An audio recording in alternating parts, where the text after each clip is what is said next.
Une question sur un verset en Matthieu 10, sur le verset 14. Donc, je me suis toujours posé la question sur ce verset qui dit: mais lorsque quelqu'un ne vous recevra pas et n'écoutera pas vos paroles, secouez en partant de cette maison ou cette ville la poussière de vos pieds. Et, bon, et le verset 15 qui dit: je vous dis en vérité, que ceux du pays de Sodome et de Gomorrhe seront traités moins rigoureusement au jour du jugement de cette ville-là. Alors, ma réaction serait, est-ce que vraiment, qu'est-ce que ça signifie exactement le verset 14? Secouer la poussière de vos pieds.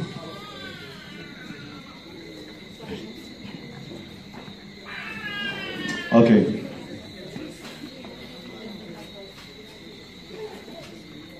Nous sommes dans 1 Timothée chapitre 5, le verset 4.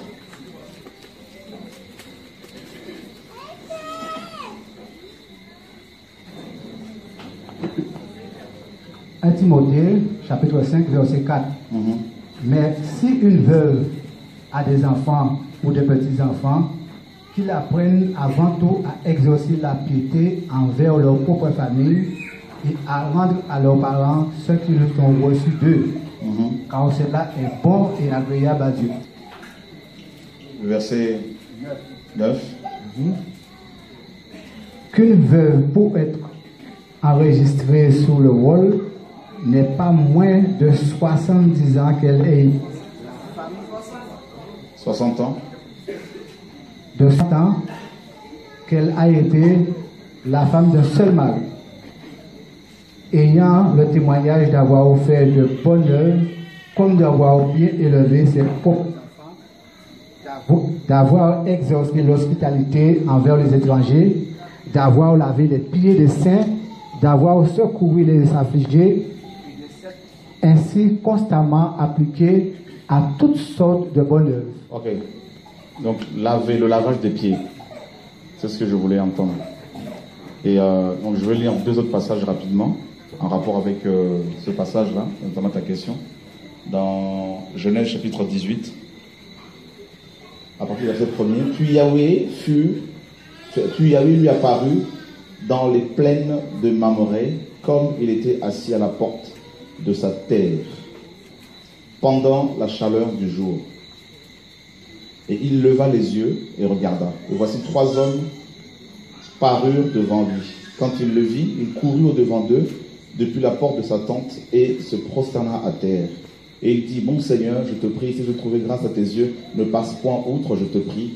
Arrête-toi chez ton serviteur. Qu'on prenne, je vous en prie, un peu d'eau et lavez vos pieds et reposez-vous sous un arbre. Lavez-vous les pieds. Nous sommes dans Genèse chapitre 19, à partir du verset 1er. Or, sur le soir, les 2 anges arrivèrent à Sodome, et Lot était assis à la porte de Sodome. Quand Lot les vit, il se leva pour aller au-devant d'eux, se prosterna la face contre terre, et leur dit: Voici, je vous prie, mes seigneurs, entrez maintenant dans la maison de votre serviteur, et passez-y la nuit. Lavez-vous les pieds, puis vous vous leverez dès le matin, et continuerez votre chemin. Voilà, en gros c'est ça. Donc on voit que chez les orientaux, en fait, la coutume orientale, une des coutumes orientales voulait que quand on recevait un étranger, la première chose qu'on devait lui offrir, c'est de l'eau pour se laver les pieds. C'était un signe d'hospitalité. Comme quand vous allez en Côte d'Ivoire, pour vous souhaiter la bienvenue, ce qu'ils appellent la kwaba, on vous fait boire dans une même coupe, donc même si vous êtes une centaine, tout le monde doit boire dedans. Que vous soyez malade ou pas, vous devez boire maintenant. Voilà. Je me rappelle une fois, je suis allé à la mission là-bas, il y avait une 50aine de personnes dans un petit village. Là. On m'a fait boire là-dedans, et je bois. Non, tu vas frustrer les gens. Alors j'étais obligé de boire. Donc, voilà. Chaque repas c'est coutume. Donc chez les orientaux, c'était ça. Donc, parce que les gens marchaient tout le temps, contrairement à aujourd'hui. Voilà, il n'y avait pas de moyen de transport comme c'est le cas aujourd'hui, à part les chevaux, les ânes, tout ça. Mais sinon, ils marchaient beaucoup. On n'avait pas les mêmes chaussures que nous, il y avait beaucoup plus de sandales, tout ça. Et les pieds se salissaient facilement. Donc, c'est pour ça qu'il fallait les soigner. Voilà. Et c'est ce que le Seigneur a fait justement avec les apôtres. Donc, ceux qui n'étaient pas reçus quelque part, eh ben, ils secouaient la poussière de leurs pieds et ils s'en allaient. C'est un signe de malédiction, de jugement en même temps. Voilà pourquoi le Seigneur dit, ben, si vous êtes dans une maison, que cette maison en est digne, que votre paix lui soit accordée, lui revienne. Et sinon, si elle ne vous reçoit pas, ben, secouez la poussière qui s'est attachée à vos pieds. Voilà.